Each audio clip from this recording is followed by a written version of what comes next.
It is day 2 of Oshkosh Live, powered by Redbird Flight. The sun has risen over Whitman Regional Airport. The sun is shining. The warbirds are chirping. It is a beautiful day. It's a beautiful day to be here at Oshkosh. It is 70 degrees and sunny. It's spectacular. I am Sean Bean, and my intrepid co-host today is the mind behind digital content for the Firecrown Aviation Group and the founder and editor of Airline Geeks, Ryan Ewing. What's up, buddy? Great to be here, Sean. How you doing? How was your night last night? Well, it was great. great. A great award show yesterday for the company. Amazing award show. I know that you're staying at the campground. Redbird put me up at the Four Seasons Appleton, so I slept probably far better than you. Yeah. Why my energy level is so high. Yeah. But anyway, great to be with you. So you and I don't get to talk too much. Tell me about what's exciting in your universe, in the world of digital content related to flying, airline geeks, plane and pilot, all that good stuff. Yeah, so the media group's made a really big investment in digital content. And that's not to say that we're not also investing in print, but right now we're seeing a lot of value in how we deliver digital content to our audience. So in the past couple months, we've rolled out very streamlined, brand new websites on flying, plane and pilot, and AvWeb. Three of four of our largest digital properties, and so far it's been met with a lot of good feedback from the audience, and we hope you'll check it out. We've done some really good work with that so far, so it's been great. Flying, eventually we're going to roll out a comment section so we can really let the audience engage with the content that's there. We already have that on AvWeb, and Plane and Pilot will eventually get it too. So we've been doing a lot of work on that front, and we've a lot of meaningful investments, and it's really exciting stuff. Well, I got to say, one of the things, and whether or not we'll have time for it right now, but hopefully over the course of the day, is Ryan has a really cool story. A young entrepreneur started Airline Geeks, founded it, and was ultimately acquired by Craig Fuller at Firecrown. Maybe quick, can you give us a 15-second history? 15-second history, yeah. So I started my career in aviation. I've been around the industry. I basically grew up around it. So I started the Airline Geeks website because I always was really interested in the airline industry world, and started that when I was in high school. And over about 10, 12 years, it's grown into a pretty large brand, and obviously now part of the Firecrown portfolio, doing the commercial aviation side, kind of complementing our other properties. So I've worked in the airline industry. I've worked in charter. I've been around a little bit. Not only can this guy talk aviation, all sides of it, up and down, he is also the absolute best person to consult on airports to fly in and out of, who have the best lounges. I've turned into our company travel agent a little bit. Yeah, but I mean, you earned it. Well, it's okay. I'll ask for my commission later. Yeah, I'll mention an airport, and he'll be like, eh. Yeah. We won't mention those here. We love all of our airports. We do. Except Newark. Yeah. All right.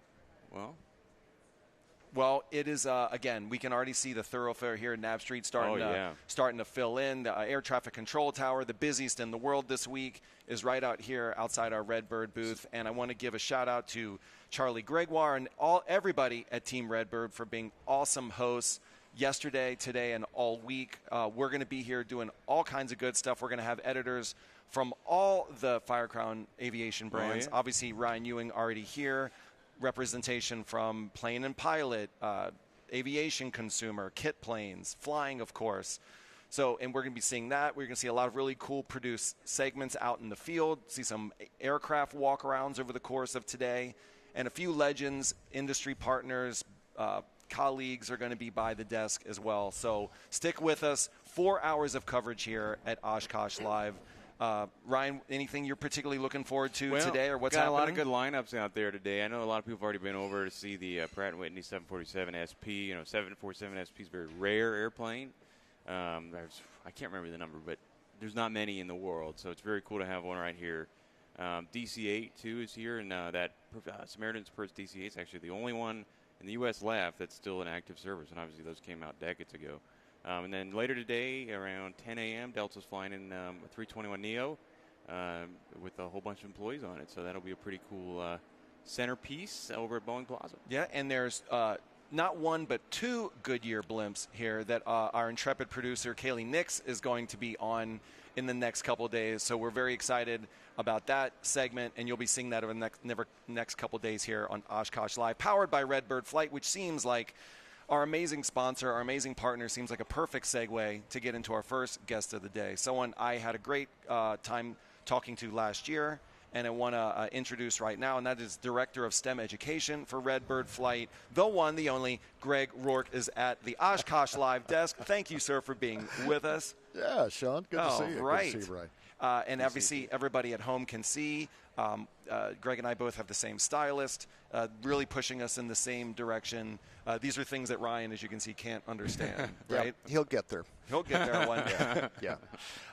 Well, I think the best place to start, Greg, is obviously we are here at the desk. A lot of action here in the Redbird booth, but certainly had our eye on you yesterday, teaching the youth, working with them. And I got to just tell you, it is just such a wonderful scene just to stand back and watch you do your thing. It's so impressive. And I just want to say that first and foremost. I hope you get a lot of love and appreciation from your students and the parents of those students. But it is really a sight to see. Thanks, man. Yeah, it's great. We figured this is my 11th year that I've been doing these labs here. And one of the coolest things, you kind of alluded to that a bit, is when you see the students now that you have had in these classes here. And remember, these are just quick, just brief lessons that we have.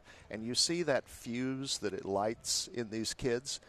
To now have some of these kids coming back years later who, A, have flown into Oshkosh themselves with this. Now they're bringing their younger brother in here for this.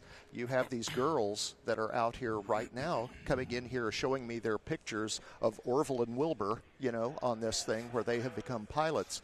And it's the coolest thing. I mean, it really is. So I'm blessed in getting to do this. Well, I got to say, everybody can see it at home, but for those of us here in the Redbird booth, you can look out, and this morning before the booth opened and see kids and their parents waiting in line to, get with Greg, be a part of one of the seminars or the courses here.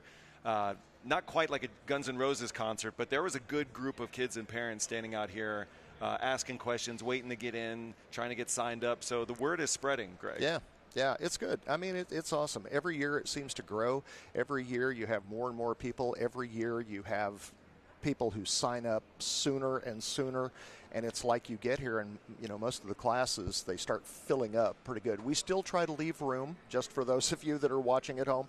We're still leaving room for people to come up day of so that as space permits, be able to get your 6th grade through 12th grader in here and have some fun. Ryan, where did as far as like your education and coming into the world, did you have any formality to it, or how did you come into the world? Well, I always was a big I like the sort of business side of aviation. But that's not to say I didn't take flight lessons. Sure. And I actually, in college, I went to Arizona State University, and we had a Redbird sim of our own, and that's how I kind of really fell in love with kind of being out there. And well, how cool is that? Yeah, it was pretty cool. Hey, I did a better job than you did last year flying. No, I just like how you connected those dots. Like a little bit of your backstory. You brought it back to the sponsor. You brought it back to Greg. So, well done. Yeah, it was great. I mean, it was a great fun time, to be able to go down and just kind of do some proficiency, kind of try different scenarios, and we had a lot of fun with it, and helped out a lot of our instrument students and everybody really. So it was great. It was great stuff. Greg, I've actually digging some dirt on the internet on you. Ended up on the Redbird site and read a couple articles that you had written and posted there. And forgive me, this is a few years old, but you had written a piece in 2020, and you were kind of talking about the pros and cons of online learning. Mm-hmm. And obviously 2020 kind of changed the world as it relates to people being together when they learn or doing it remotely. Without putting you on the spot to kind of remember that article, but maybe tell us a little bit, because obviously so much of this, obviously right here, is hands-on learning right in front of you, but certainly to get the word out, you need that online connection. Tell me a little bit how you balance those two, the pros, the cons, the challenges, the opportunities as it relates to reaching people in person versus, online, as it were. It's there's a time and a place and a proper situation for like all of it. As Ryan mentioned, the digital part of things like this, it's like it or not, it's just part of where we are.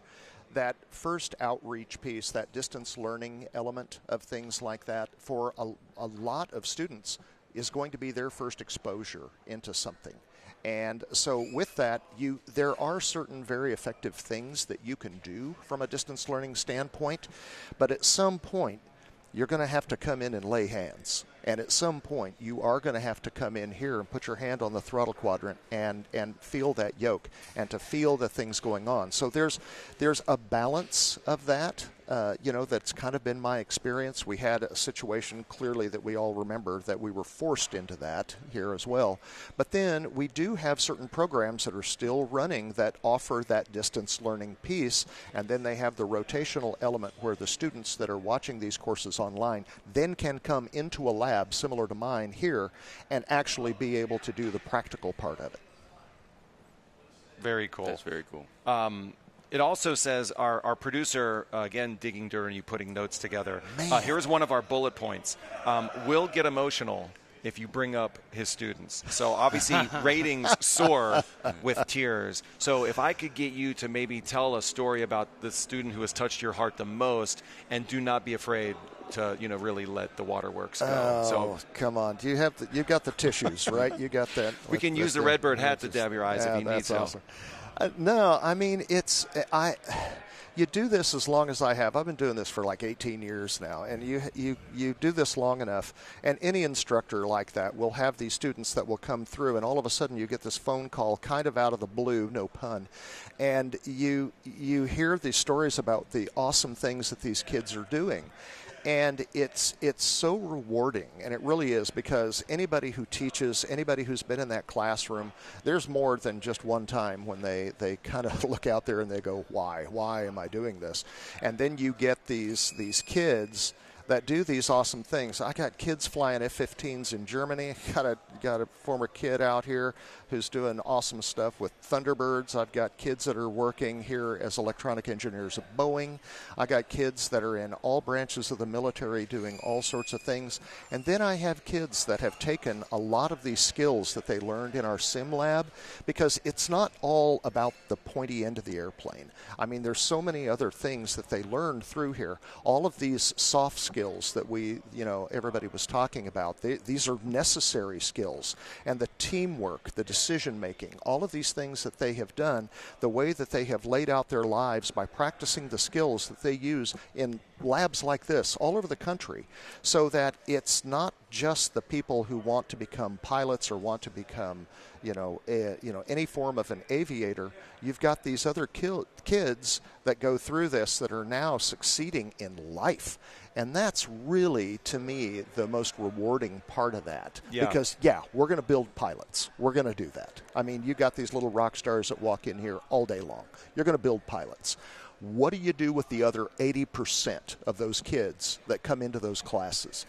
That's the part that really, that I really try to focus on, to make sure that they have these transferable skills that regardless of what they decide to do, they're going to be great. So no tears, by the way. No tears. You did a good job. All right, I can see the viewership plummeting. Thanks, Greg. Well done. Anyway, Ryan, did you? I'm sorry, I didn't want to interrupt you. No, you're good. So you're talking about the number of years you've been doing this, and it, to me, seems like would date back to ostensibly the beginning of the company, right? As far as how long you've been here doing this, is that about from the start? Well, yeah. I mean, Redbird started kind of before I did. So I started this journey kind of back the latter part of 2007, the beginning of 2008. With that, I was a Redbird customer before I became a Redbird employee. So the programs that I built programs in a couple different states, and using Redbird equipment. Plug for Redbird here with that, but it was everything: the support, the fact that you've got kids sawing away on equipment like this all day long with that, and so it's got to be robust. It's got to work. So I went with Redbird, and over time there was a thing that we did at my last school in Colorado.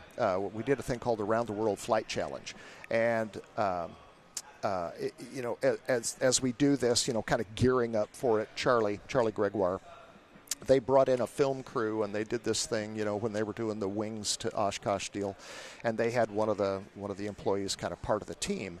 And Charlie saw exactly what I had been telling him, for years about kind of, this part of the market and the importance of being able to offer these types of experiences to kids.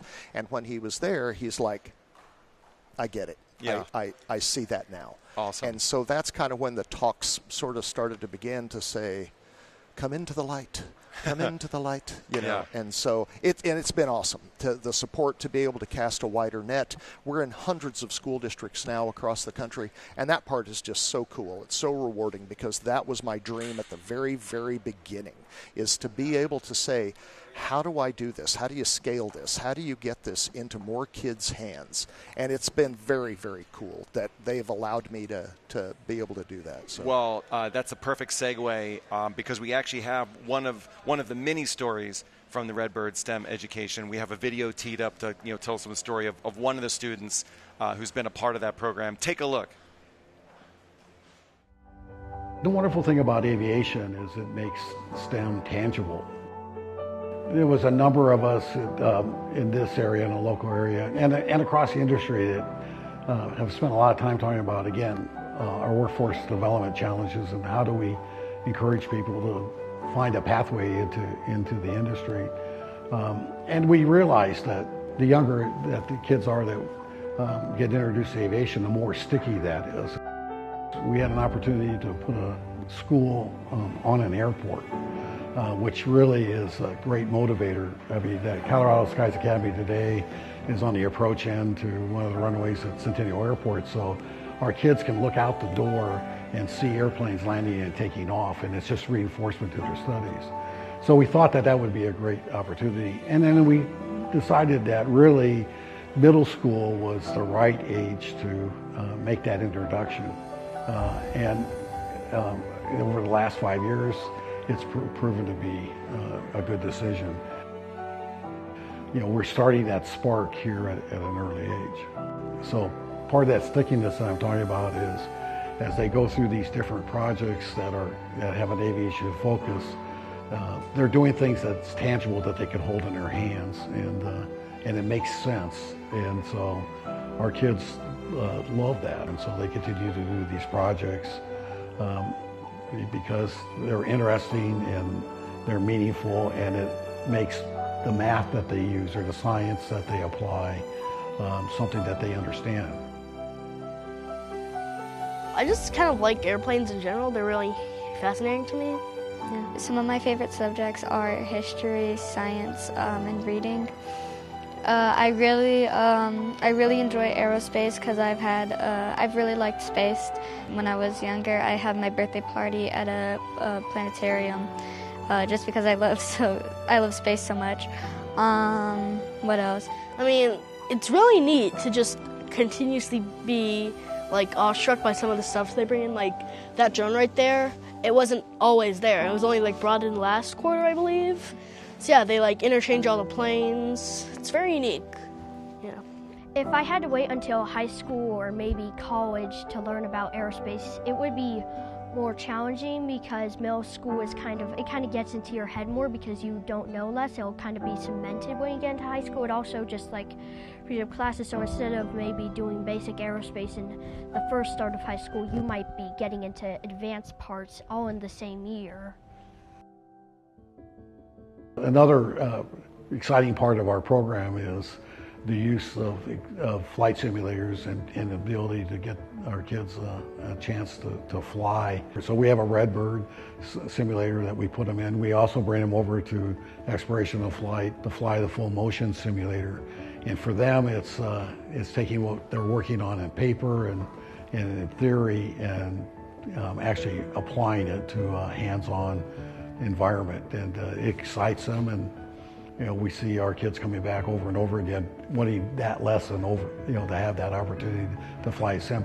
And it's for them, it's taking again something it's not a game, and they understand it's not a game. They're taking a tangible lesson, a tangible problem, and solving that problem and flying it then in the airplane. And so that's I think also a great takeaway is they recognize this is real world, and they look out the window, they see real airplanes flying, and they can relate what they just learned on the simulator to what they see happening on the runways out here.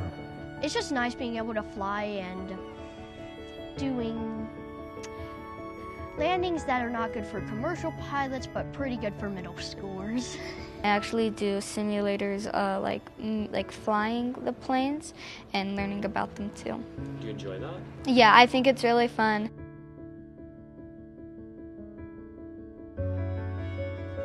This is about growing the workforce from the inside out, and so when you expose young people at an early age, they have an opportunity to see what kind of jobs, what kind of career, what kind of life aviation and aerospace might be. I wish I would have had that when I was that age, but to be exposed to it and to see what a great industry is. I mean, we're an industry that has tremendous career opportunities and a lifetime career pathway that's just fantastic. So they get to see it at 10, 11, 12 years of age. So my goal is to become an entrepreneur later in life, and one of the main companies I'm interested in forming is like an airline of sorts. When I really want to be, when I grow up, I either want to make rockets or be an archaeologist. With the rockets in aerospace, we learn how they're made and how the history of them, how they've been made, and how they're still working on them becoming better in the future, and things like that. Just already knowing how they work and the parts in them, I feel like that could already help me with growing and learning how to make rockets. I want to get into the satellite development thing, whether that be an aerospace engineer or something similar like an analyst. My hope is that Colorado Skies Academy is helping to build the next generation of leaders and members of the aviation industry. My name is Ricky Jack. I am 12 years old and I am a 7th grader at Colorado Skies Academy. My name is Liam Proviance. I am 13 right now. Gonna turn 14 this year. I'm in 7th grade. So I'm Cami Orbanks. I'm 12 and I'm in the 6th grade at Colorado Skies Academy. There's so many of us that are absolutely passionate about aviation. So, helping to bring the next generation along is not just an obligation, but it's part of really realizing that passion.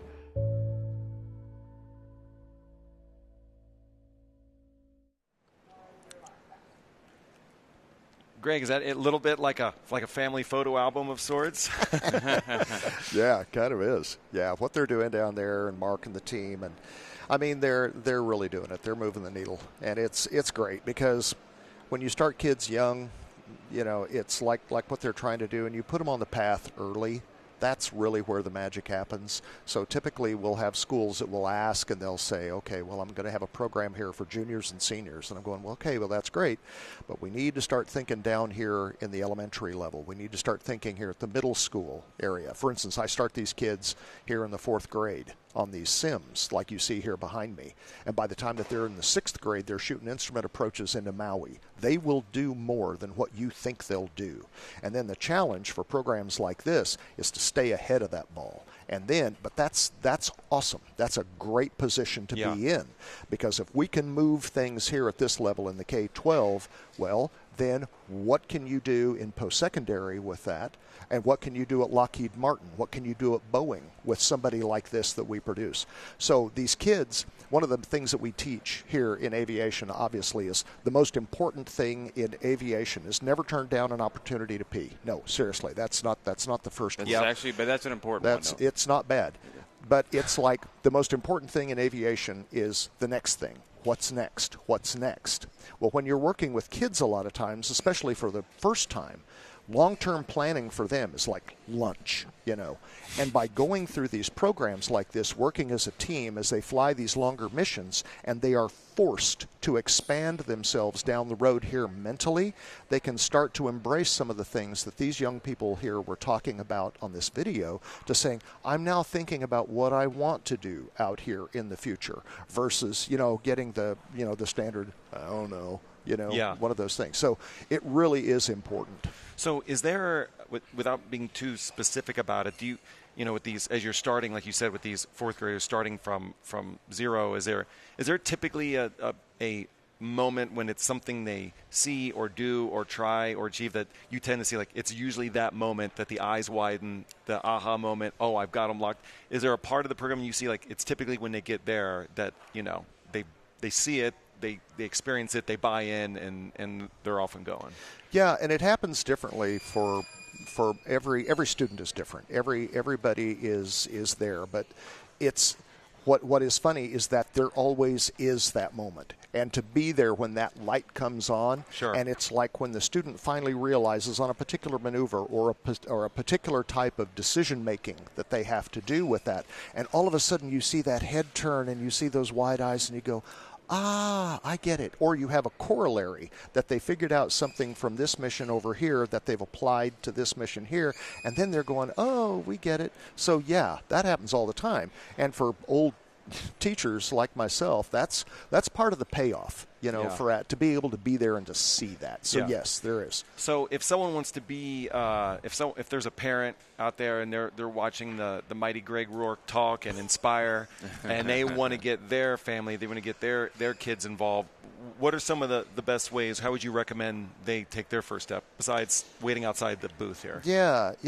I think explore those things locally. There may be something out there that you just may not be aware of. But then the other thing is that we kind of just over the years, we have a pretty good network of not just aviation side, but educational side things with all the schools and everything that we do now. Give us a call. Yeah. Send me an email, and I'll help kind of direct you with that. And if it's a program, we have a session tomorrow here at about the noon hour, I think, where we're talking to parents, administrators, teachers about how do you build an aeronautics program in your community with that. And so we'll be talking about that tomorrow. Very cool. So I know you're going to be busy here. I've been seeing you busy. Is there anything you want to get out? I mean, you're no rookie here to Oshkosh. Is there anything you specifically want to get out and see, or you love seeing every year when you're here? It's yeah, but the problem, Sean, as you know, is that when you're working out here, I mean, we're all of us here at Redbird, we're all aviation geeks, just, like everybody else who flocks into Mecca here to see all of this.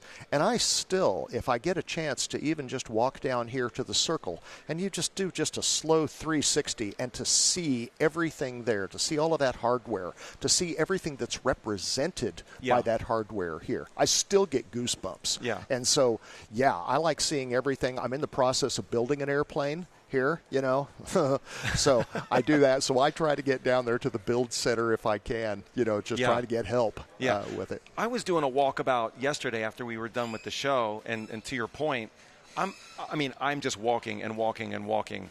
I mean, I don't want to make any recommendation to EAA, but 60 planes would be a lot more achievable for me to get around. This 10,000 is just an unachievable number. Give me a nice 50, 60. I can get that done. Let's run that up the flagpole. Yeah, let's see we'll get how that kicked around for you. I'll make some calls. Well, I appreciate the support. We're going to throw it out to the fans to decide. Yeah. But, Greg Rourke, you are the man. It's so admirable what you do, and obviously, that video shows the work that you're doing, and that the STEM education at Redbird Flight is doing is literally changing lives, and you can't do better work than that, right? We keep doing it. Well, I want to give a big thanks not only to Redbird Flight, our sponsor and partner here for Oshkosh Live, but to Greg Rourke for taking a couple minutes before he gets into the classroom right here next to us and gets back to, as you said, would you say earlier, corrupting minds? How'd you put it? Influencing minds, or in our case, warping impressionable minds. Impressionable minds is the way you put it. That's very well done. Greg, thank you so much Sean, for being here. Really appreciate it. Appreciate you coming. Thanks, good to see you. Awesome. And that was an awesome segment, only to be followed by another awesome segment with our next guest. Ryan, who do we have with us here today to your right? Jim Lee Aerospace. How you doing, Jim? Yeah. Good to meet good, you. Ryan. Welcome to Oshkosh Live. Hey, good to be here. Good to see you Thanks guys. so much for joining us. Yeah, we're really glad to have you. So why don't you tell us what's new over at Lee Aerospace? Well, I tell you what, it's been a busy few years, and last May we actually acquired Lamas out of Silmar, California, a great window manufacturing company, 41 years experience. They have their own stretch acrylic machine, so that really adds the raw material we use in most of the windows that are on airplanes. Now we have our own stretched acrylic. They also build the V-22, so it gets us into the military market. We just won an order for about 615 V-22 windshields. Very interesting. They build F-15 stuff, 18, T-38s, and all kinds of good military stuff. So we're kind of reaching into military stuff as well as our commercial and GA. Nice. Well, why don't you talk a little bit about the heated windshields? Okay, yeah. On the heated window, we built non-heated windows for several years. So the last 5 or 6 years we've been working on heated windows. We have glass-faced 28-volt heated windows for the 400 or the Beach Jet. We recently with Bombardier started building a glass-faced Challenger window, which is puts us into big bird markets, as well as a cockpit side window. If anybody wants to see them, we have them over at our booth. We also are going to be working on the the Global Express, the big brother of the Challenger. So the Global Express is coming along shortly, along with its cockpit side window as well. That's great. So I have something on here about the Cool View. Why don't you tell me a little bit about that and what's going on there? Cool View is an awesome. It knocks out 78% of the IR coming through. And if you guys fly around, you're always hot in the cockpit, and I'd like to welcome Epic as our latest Cool View user. They're going to be starting to put it on their production birds. Textron with their King Air started in 24 on their King Airs as standard. Of course, Piper way back put them on their Cool View, and then Cirrus on their Vision Jet was our initial Cool View customer. And the people that put it on their aircraft love it. So we're going to keep expanding the Cool View line, that's for sure. Great. So, Jim, tell us a little bit about the origin story of the business. Maybe a little bit about how you got started, and how did you come up with the name? Yeah, well, Lee Aerospace, that happens to be my name, so that works. My aviation company that was in the business of selling widgets, this and that, and I just kind of drifted off into the window world, building a little cabin window for the 737. That was in first delivery was March of '88.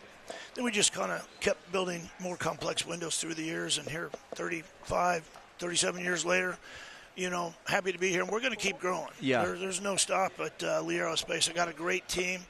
We do a lot of repairs and installation, which is very important to the company. So a lot of these STCs on the bigger birds with the heated windows and everything else, we have people all over the United States. We go all over the world. We remove the windows. We install them. If they just need repaired, we'll polish them on wing. So we got a great group of repair technicians out there. Awesome. I also read that Lee Aerospace had been part of the restoration of the historic A-26 bomber High Maintenance. Tell us a little bit about that. That's pretty incredible. That's great. Well, that project, along with the B-29 dock, anybody that has an old aircraft that we can help, we try to lend a hand where we can and use our expertise. It's kind of a tricky thing to build a window, but that's what we do for a living. Yeah. So I would imagine for the number of years you've been in business, Oshkosh has been a big part of your story. So tell us a little bit about what do you remember about when you first came here and what you've seen change, and here you are now, and it seems like it's getting they're expecting record numbers to beat the record numbers from 2024. So tell us your perspective on that. Well, oddly enough, there's not a lot of people, coming here looking for a windshield. There are some, on your Bombardiers, your King Airs, and this and that. But to be able to see the OEMs here, I really appreciate Piper, Pilatus. They're all here, and it's a relaxed atmosphere where you can get the leaders from those companies and talk to them and, let them know what's going on. So I like that, as well as I'm an aviation enthusiast. Piper through an XL jet. I got stuff scattered all the way in between, and so I just love running around here seeing airplanes, that's for sure. Me and my whole crew, I got a great group of people. We all love aircraft, and so anyway, the folks at Lee Aerospace are really passionate about building these windows. That's great. Yeah. Why don't you talk a little bit about some of the future products coming out of Lee Aerospace? Okay. Yeah, some of the future items. Here again, the V-22. We are going to split that between Lamas and Lee Aerospace. So we're setting up a new production line for that. We have a new 90,000 square foot facility on paper that we're getting ready to kick off here shortly once we win a few more programs that are in queue. Great. And so expansion is definitely on the horizon for commercial, large body aircraft, and military. What are sort of, I have something here I read about, what are Lee Aerospace aircraft window services? Is that something? Yeah, the window service. I'm glad you asked about that. So Greg Pilon, Gary Neiman, actually Gary operates. We have 3 folks at as an example, over at Duncan Aircraft. Mm-hmm. And we're there to inspect the aircraft, provide the installation and removal services. We also work with Textron. We remove the windshields and we install them at their service centers. So that's a good segment of our company to provide a service to the folks that need help with their windshields. Yeah. I noticed that there are some fans taking pictures of you from behind the camera. Hey, like, who is that? That is Lonnie Lee, which is my brother's daughter. Yay, and she just came on board. Very enthusiastic, very well educated. She's going to help us in all the marketing and everything like that. Well, she's doing great. Already doing content capture, getting you some Instagram, probably some Facebook content right there. I mean, that's a pro. My dad, which is her grandpa, would be proud. We lost him about 10 or 11 years ago, but she has all the energy he has, so I really enjoy that. So why don't you talk about, like 24 hours AOG aircraft on the ground, Well, thanks for asking. Yeah, we do have a 24 AOG hotline. If you need something done, we'll answer. We'll get the product if we can, and off we go. And you never know where you're going to go. If I call you at 2 a.m., somebody will answer. If it's not me, somebody. We have a little rotation. Who's ever there will answer the AOG line. Right, Lonnie? You got that AOG stuff handled? Yeah. She said yes. Yeah. Everybody. Yeah. That's right. We're going to give out her cell phone number here in a couple minutes, and we'll put it up on the screen. Yeah. And Lonnie's going to take care of you. Very good. Yeah. But anyway, so that's what we do pretty much, guys. That's great. Well, so appreciate you having me on board here. Yeah, absolutely. We got Jim Lee with Lee Aerospace. If anybody here is – yeah, all right. So anybody who wants to find you here, if they happen to be watching live and they want to come check you out, where can they find you here? Well, I don't know what the booth number is, but it's right behind Textron and right behind Cirrus. So Lee Aerospace is there. Please, LeeAerospace.com. You can look us up, buy anything you need. Get in touch with us. Thank you. Many thanks to Jim Lee, Lee Aerospace, LeeAerospace.com. Check it out for all your needs and make sure you get Lonnie's number. She's going to contact you for your 24/7, 365 customer support. 2 a.m. That's it. You got it. Thank you, Jim. Thanks for being with us. Thanks for coming on. Appreciate it very much. Appreciate it. All right. Oshkosh Live continues. Oshkosh Live powered by Redbird Flight. Our intrepid producer, Kaylee, are we going to keep rolling into the next segment? Wonderful. All right. Let's talk about Editor's Choice, the Flying Awards, which we both were. We were both there last night. We were both. It was good. It was nice. No mosquitoes last night. That was good. When you get out there by the lake a little bit, you get bitten. I'm actually a mosquito magnet. I think it's a Maryland thing. Yeah, it's funny. I am too. I wonder if that has something to do with some runoff from the Chesapeake Bay. Yeah. It's that radioactive material they say is in the Potomac. Anyways, we were at a beautiful spot called The Waters on Lake Winnebago, which is named after the RV. It actually came that order. It wasn't the other way around, just so you know. Yeah. But it was a really wonderful night. As an editor and an expert in this space, kind of tell me maybe your high view on some of what you saw. Yeah, we had a really good group of people joining us at the Flying Party yesterday. It's always a great event, beautiful venue as always. Catering is top notch.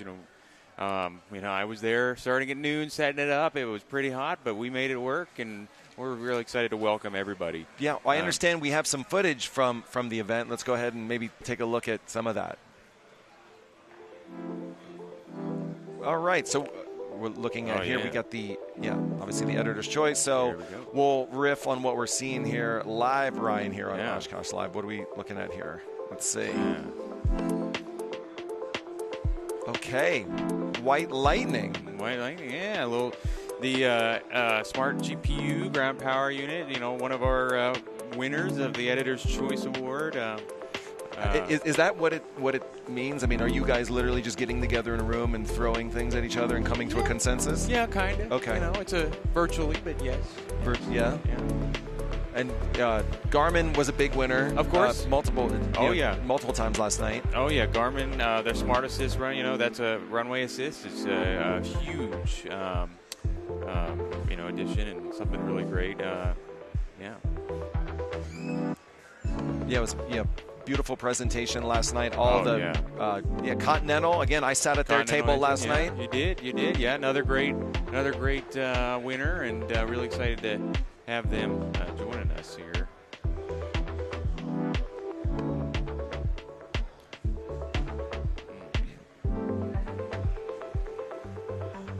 got to see all this nice footage at the event last like night. We've seen this before, right? Feels like it. I know, deja vu. And of course, the Piper, Fury, the M700 Fury, another great addition to our lineup this year. Really cool aircraft. Really excited to have them winning the award this year. I would imagine there's all kinds of coverage on this on Flying Mag and some of the other sites that you're working on, right? Yeah, we got a whole lot of it. You know, we like to tell the story. And we had about 300 plus people last night. I would say so.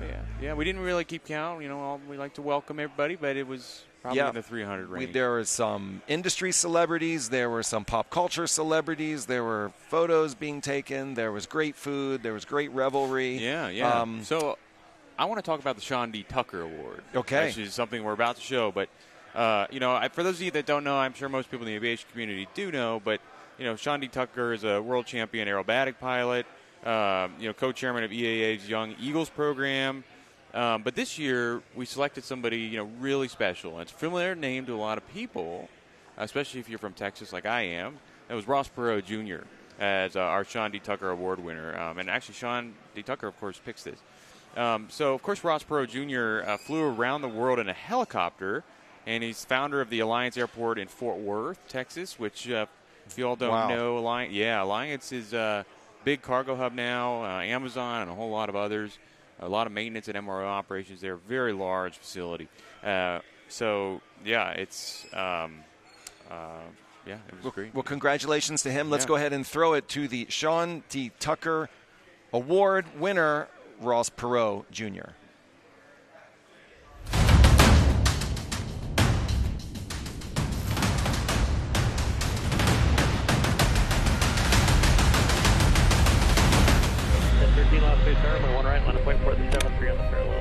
If you're a pilot, you're kind of born with that gene, and I was blessed enough to have that gene.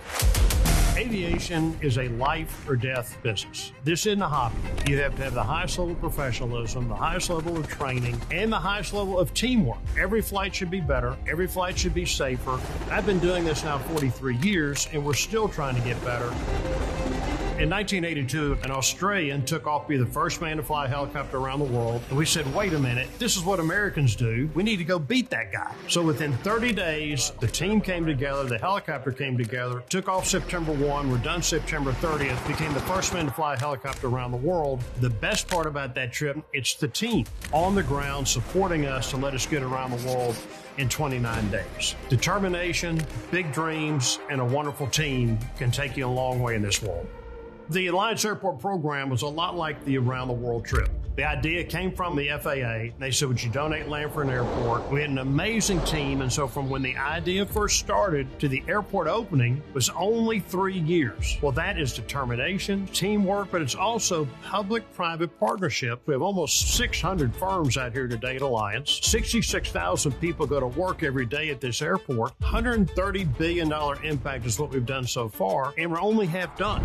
We started the Up Summit with the Walton family because we wanted to see the great entrepreneurs that have the future of aviation in their mind, but we wanted to embrace it early, fund them early, encourage them early, and it is very exciting for the future of aviation and really what it's going to do for our economy and what it's going to do for our country. I'm very optimistic.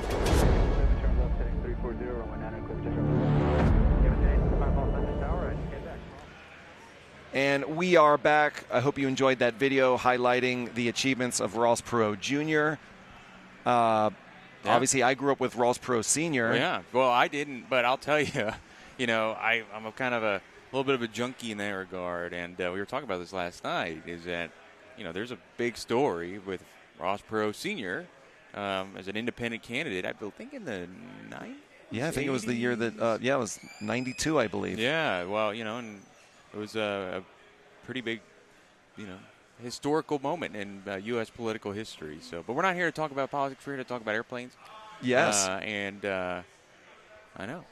What's a drone partnership with Walmart is on our talking points here. What do you know about that? Well, I'm not a super big drone guy, but, I know that it's increasingly becoming more of a for retailers, you're starting to use drones more. Obviously, the famous one is Amazon, but Walmart's starting to use it in North Texas quite a bit. Okay. So you can get your whatever you need from Walmart. Last night over at the campsite, I forgot a pillow. Yeah. And that would have come real in handy just to have the thing drop it at the campsite. I mean, well, forgetting a pillow and having it dropped by a drone is one thing, but what if you had forgotten a hammer? Well, you can't really just ask drones to be flying around dropping hammers, tools and hardware around a campsite. Well, you could, but I think they gently lower it. Yeah. They gently lower it. So I don't think we're going to have hammers dropped on our heads. Yeah, I'm older and more risk averse, perhaps, than you young kids who want to run around and take high risks. But also, we're going to be talking in a minute. We're going to be showing a video that you were a part of producing about Central Cylinder. Is that correct? Well, yeah, kind of. Yeah. I think it'll be really interesting to kind of see. I think this will be really exciting for the audience to kind of watch, what Central Cylinder is and what they do. I don't want to spoil too much. You want to spoil too much. Well, with that being said, let's go ahead and tee up this Ryan Ewing produced video about Central Cylinder. Take a look now. David, thanks for joining us, Oshkosh Live. Why don't you tell us a little bit about Central Cylinder and the work you guys do? Well, we're a certified repair station out of Omaha, Nebraska. Family business. My dad actually got the repair station started in 1973, and we've been in the same location here just off of Epley Airport since 1983. So we've been around a minute. And, we started off with cylinders, obviously, since the name, but then we kept adding capabilities. And, we're a full-service machine shop as well as a accessory shop and engine overhaul shop. And we've got 3 generations of Zarnickies down here now, so we're pretty proud of that. Oh, that's great. Congratulations. That's really cool. What makes Central Cylinder different than other overhaul shops? Well, I think what sets us just a little bit apart, there's a lot of good shops out there. This is a small community, general aviation, most all the shops, especially in this Midwest, Great Plains region, we know each other. We help each other out. We do business back and forth. But what makes us a little unique, I guess, is our capabilities list. There's several crankcase shops in the country, and there's lots of engine shops, but we are certified to weld and repair, overhaul crankcases, weld, repair cylinders. We can regrind cams, tappets, all the NDT work. We do mags, we do carburetors, we do fuel pumps. We don't farm anything out unless we need a crankshaft nitrided. So in other words, if you're an FBO and you're doing your own overhaul, I can do all your machine work, do your accessories, get you set up so you can do your field overhaul. And when it comes to this day and age with all the backlogs on getting parts and machine work, you bring me your engine. I don't have to wait 6 to 8 months to get a crankcase back or to get a cam ground. We do it in live real time. We tear down your engine. We rebuild your crankcase. If the cam needs to be reground or if we replace it, we can do it all in-house. So we're not waiting on other people. We're not waiting on shipping. And we also have all the quality control here. And on a consumer end, the customer, when they call here, the buck stops here, because I can't blame so-and-so did the crankcase call him, or, well, we didn't do the mag call them. The buck stops here. So when we do the engine, we have a lot of control over it. We also have a lot better opportunity to service our customers if there is a problem after the job's done. So I think that's what makes us a little more unique than, some of the other overhaul shops. Got it. What do you consider your biggest asset in business today? My biggest asset in business today is absolutely my employees. I've got a good crew. We've got a gentleman here that's been with our family working full time since 1986 at our facility. My brother, Dan, we're co-partners in this. We're owners, and he's been here full time since 1984. My dad still comes in and checks on the guys and mentors the young guys. He's 81 years old and still loves the business. All of my people have been here quite some time, and they're all mechanical people. Their hobbies are airboats or race cars, or, we're all gearheads down here. And I think that just really, I don't have a high employee turnaround.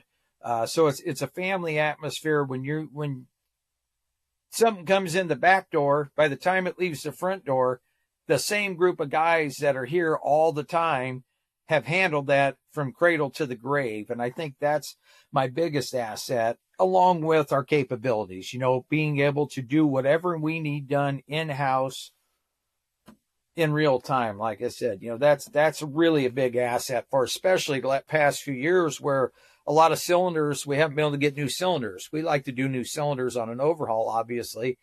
But if you can't get them, we can rebuild your cylinders here in real time and get that engine turned around quick. So that's a big asset. Yeah. So what do you, how does the future of piston powered general aviation look to you? Well, as an airport kid that grew up in this, and hanging around all the FBOs growing up and doing inspections with my dad and being a pilot for years myself, it's always been the doom and gloom in this industry. You've always heard piston engines are dead. The fuel's going to be gone. They're going to regulate us out of it. And I don't see that at all. GA's going. The flight schools can't keep up. They can't keep enough airplanes and enough engines in the sky. The private owners, especially the guys with RVs and all this new fun stuff, and the Cirrus owners, they're keeping it alive. The old airplanes are getting restored. I think it just keeps going. 20 years ago, I was kind of staring at that going, well, how's this going to be? And now I'm excited to have, the third generation of my family involved. And I've got some young, talented mechanics here that are involved. I think it's strong. I think it's got a bright future. I really do. I'm excited about it. Cool. Well, that's great. What else you want to talk, kind of talk about central cylinder and work you all do, and how can people find you? Well, we it's a rarity for us to advertise. We just don't do a lot of it. But, what's happened in the past 10 years, 5 years or so, we've gotten so overwhelmed with outside work. In other words, pallets of crankcases coming, piles of connecting rods. So we've kind of retuned the business a little bit over the past few years to where we're still doing that work, but we're kind of controlling the gate, we're doing that by appointment, and concentrating more on our overhauls, prop strikes, IRANs, complete engines to speed up our turn time. And that's been pretty exciting for us, and we're really getting to where we can get an engine in and out quick, despite some of the hurdles. And that's been a good thing. And, we've been fine tuning our equipment over the years. When you've been in business this long, you've got 3 of everything already, but we just had a nice, state of the art, magnetic particle machine built for us, custom ordered a few years ago, that should carry us for a long time and things like that. We're always upgrading our equipment. It's just, pretty good stuff going on down here. Like I said, I enjoy the family aspect of our business. That's all of our employees. We're a pretty tight group, and we're a small shop though. That's what is a little bit of a thing. There's only 9 of us. That's not a lot for the amount of work we do. But you can find us on the web, centralcylinder.com, and that's about the only way to find us, or just give us a call. And we can handle about anything from a small repair to, complete engines and, all the accessories. We're the only company left in the world doing Simmons fuel injection, which for the old Queen Airs and Aero Commanders, not a lot of those out there, but we're still doing them. We have the rights to that and a few unique things like that. Yeah. It's great. Well, David, thanks for talking with us, and we were glad to have you here. Yeah, I appreciate it. You guys have a good one. We are back with Oshkosh Live, powered by Redbird Flight. It's Sean Bean, Ryan Ewing, getting ready to close out hour 1. It's been great sharing it with you, buddy. How's your morning been so far? It's good. We're about ready for another cup of coffee, though. You know, in the campground, I only have instant coffee, so that doesn't quite do the job anymore. Yeah, well, we'll run out and get one together here. Yeah. You maybe not be able to see outside the booth, but it is a sunny day. Things are warming up, a little bit of cloud cover, but really going to be warm these next couple days. And actually, all the things we've learned at Redbird Flight, I have one of the most funnest facts I've maybe have learned this whole trip, and our intrepid producer, Kaylee Nix, and I heard this morning from one of the Redbird staff. Do you know what corn sweat is? No. So apparently, I'm scared. When you get to this time of year and the corn ripens, it puts off like a moisture, and because there's such volume of it, it gets into the air and creates heat, and therefore increases the temperature. But it's a phenomenon here in the Midwest known as corn sweat that impacts the weather and the temperature. How about that? Wow, you just changed my mind. You know, my family's from Iowa, too, and I should know that, so now I can go and press them. Yeah. Anyway, so always filled with good information and camaraderie here at Oshkosh Live. We've got a really, we're closing out hour 1, Ryan and I, but there's a lot of really great content to come. After this segment, we're going to be throwing it to Larry Anglisano at Aviation Consumer, out in the field doing some interviews. Then we're later going to have Ryan back as the Aviation Geeks Hour. He's going to be hosting some great guests. Kayla McLeod with Plane and Pilot is back on the desk. Russ Niles later today. Full day of exciting stuff happening here. Ryan, I know I'm pretty hyped. I know we're not caffeinated enough, but the Oshkosh Live high is really hitting me here. It's starting to get me too, man. It's been a great morning, and excited for the rest of the day and the rest of the week. Yeah. All right, so we're going to get ready to close out the first hour. I'm rocking my Redbird merch. As everybody knows, an editor will take anything that's not nailed down. Thank you, Redbird Flight, for the hat. So that's all for Ryan and Sean here at Oshkosh Live, powered by Redbird Flight. Hour 1, stay with us. More great show to come.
Life's better when you're prepared, especially on the flight deck.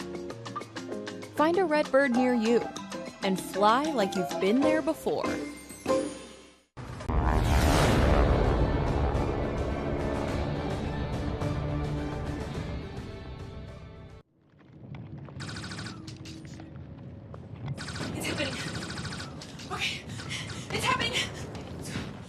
What's happening? Let's go. Get the bag. Get the bag. Yeah. What? Life's better when you're prepared, especially on the flight deck. Find a Redbird near you and fly like you've been there before. Next. So where do you see yourself in 5 years?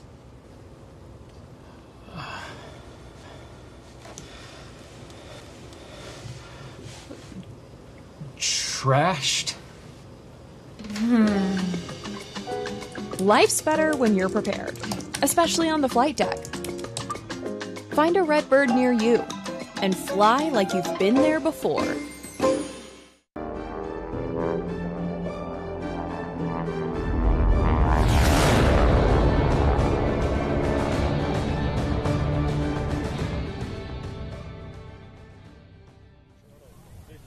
Okay.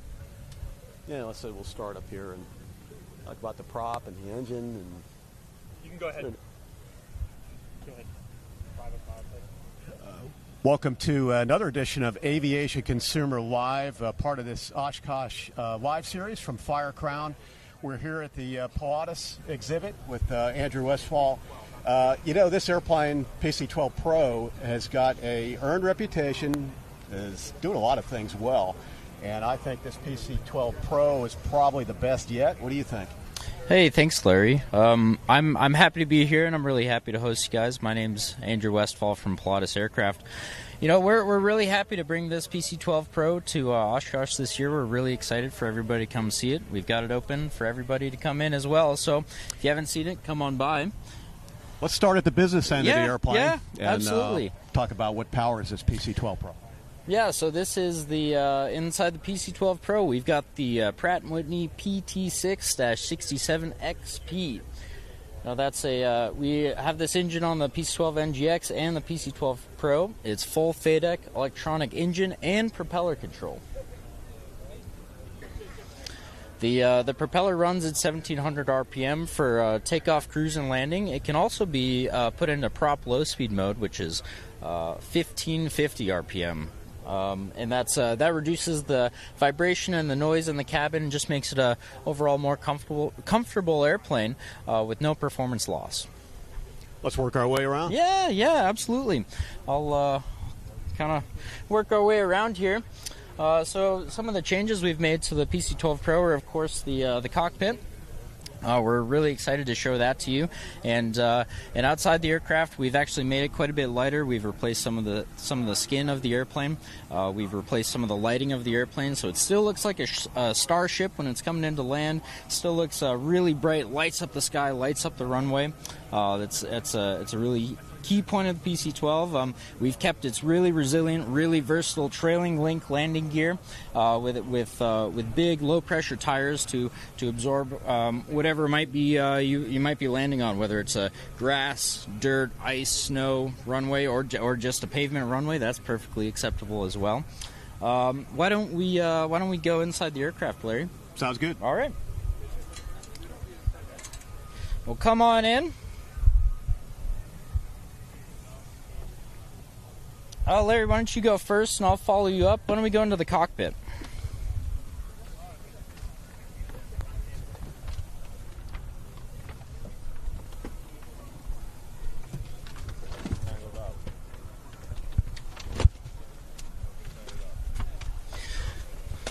All right, Larry, if you don't mind, I'll come in here with you. Now, anybody that's familiar with the PC-12 over the years, the aircraft started out with a Honeywell suite of avionics. And the big news around the PC-12 Pro is this Garmin suite. Yeah, that's exactly right. So welcome to the PC-12 Pro flight deck. In here we've got the brand new Garmin G3000 Prime. This is not only a brand new system for Pilatus, it's a brand new system for Garmin. We have updated hardware on these touchscreen displays.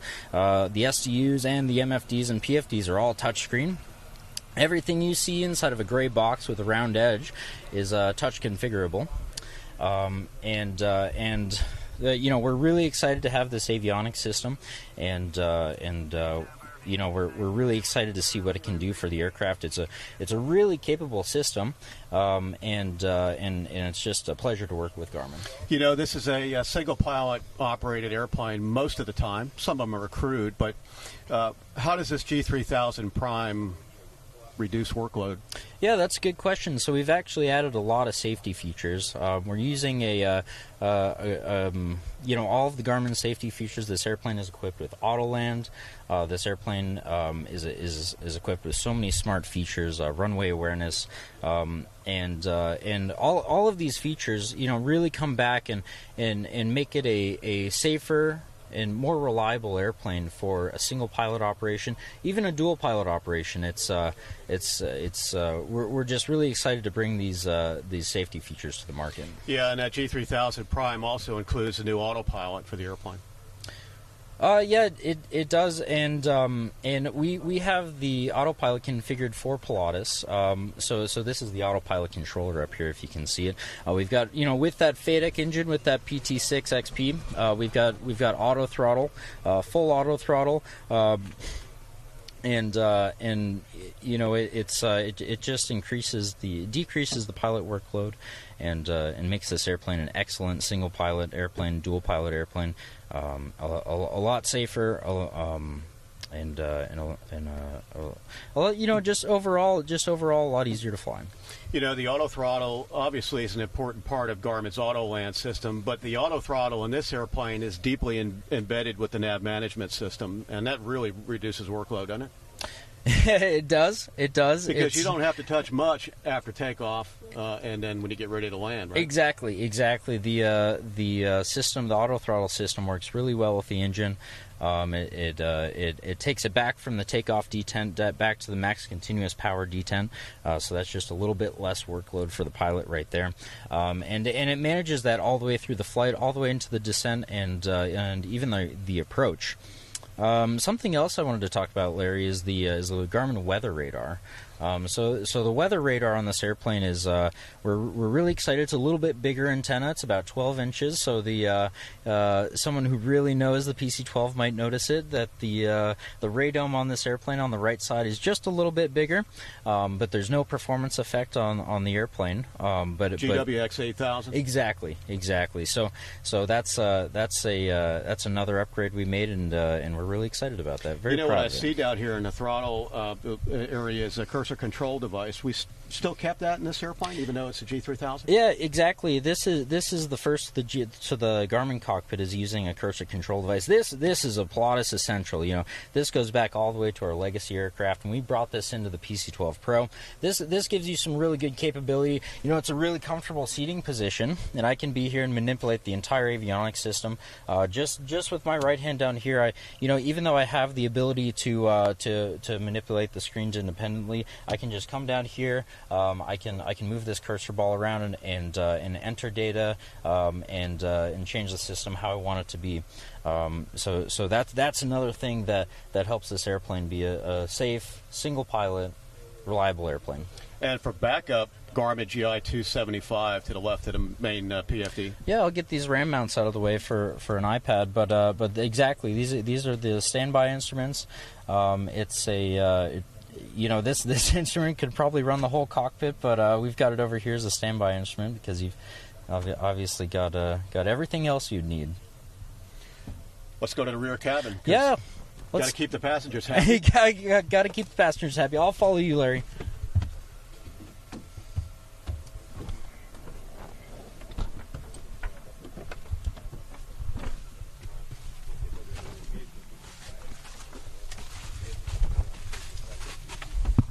So back cabin of the PC-12 Pro, anything different in this airplane from the previous generation? Yeah, so we've actually updated all of our color palettes, all of our materials are updated in this airplane, so you're really getting the top of the line here.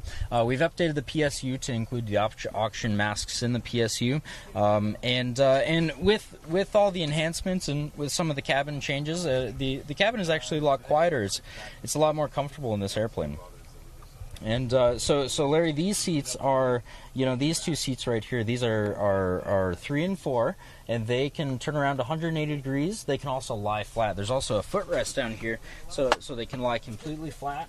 You can put this out, even for some of those longer trips, makes it really comfortable. You can lie down, get some rest, get some, relax a little bit. It's just a really comfortable airplane. So let's talk about mission capabilities of this airplane. How do you find that most folks operate the airplane? I know it's a fairly broad demographic. It's going to fly a PC-12, but how are people flying these airplanes? Are they loading all the seats? Are they taking some of the seats out, loading cargo? We'll get a look at that big cargo door in a minute here, but what's the typical mission profile for this airplane? And let's talk about range and speed. Well, that's a that's a big question, Larry. It's since it's such a versatile airplane, we have so many different missions that pinpointing it on one is a little bit tricky. I would say that the most common mission is A to B, whether it's a large family, corporation, or maybe a humanitarian operation. We have firefighters that fly this airplane. We have a wide variety of customers that fly this airplane. So currently, we're sitting in the 6-seat cabin. This is the most popular cabin configuration. So we've got 6 executive seats in the cabin. Our next most popular is the 6+2. So there'd be still these same 6 seats, and then 2 more seats behind those back executive seats. So we'd pull those forward. You can fit in two standard seats. Maybe you're going on a trip where you need to take some extended family or a couple extra members from the company. You can throw those in, take them out really quickly, really easily. It's very versatile. They're light seats, but they're still pretty comfortable. Now, beyond that, we have a standard configuration as well, where we can fit 9 standard seats in the cabin. It's a little bit tighter, but you can really achieve some capacity in this airplane and move a lot of people around. Now we walk past it, but there is a potty up front. Yeah, exactly. There is a lavatory up front. We redesigned the lavatory this year, so it's a little more convenient. It's a little bit nicer. We can open that up on the way out. Do you want to talk about? We can talk about speed first. Yeah, let's talk about performance. Yeah, sure. So typical mission. What do we got for speed and payload capability? Yeah. So with this airplane, with new avionics system and lithium batteries, 2 lithium batteries, we were actually able to take out about a little more than 100 pounds out of the airplane. So that's going to help with your payload capacity. So now with full fuel, with 400 gallons of fuel, 2,700 pounds, we're able to take 1,000 pounds of payload in the cabin. So that's going to open it up a little bit, and then we're looking at about, depending on the winds, of course, we're looking at about 1,500 to 1,800 nautical miles. And how about field performance? Short field, pretty good short field airplane? Oh, field performance, absolutely. So with this really modern wing and 40 degrees of flaps, we can achieve a landing distance of a little less than 1,800 feet, fully loaded at the max landing weight. Now for takeoff, we can also achieve really, really short distances, less than 3,000 feet, about a little over 2,000 feet. I believe it's 2480 is the exact number at max takeoff weight. And we have a lot of operators that operate off really narrow runways, dirt runways up in Canada or Alaska, and they're able to operate off short runways, carry a lot of weight, a lot of gear in the cabin, and still go, still have those legs to go those long distances. Yeah, legs to go long distances. Let's get a look at that lavatory if we could. Yeah, Can we open that door? And you said you made some improvements there to it? We did. We sure did. We made some improvements. We made it a little bit easier to access. I'm going to pull this out of the way. For the show, we have some plastic down here so everyone can take a look inside the airplane. I'll just pull this back. All right, so you can get a look in there. We added a light up top. It's still pretty spacious. We opened it up a little bit and added some storage compartments for toiletries, whatever you might need. And of course, just in case, a toilet paper holder on the door. Now we have a hard door that closes off the cockpit. There's strong magnets that hold that door closed to the bulkhead on the cockpit, and then I'll kind of close myself out here. But we also have a door that closes off the cabin, so you've got full privacy from both the cockpit and the cabin, and some room to do what you need to do.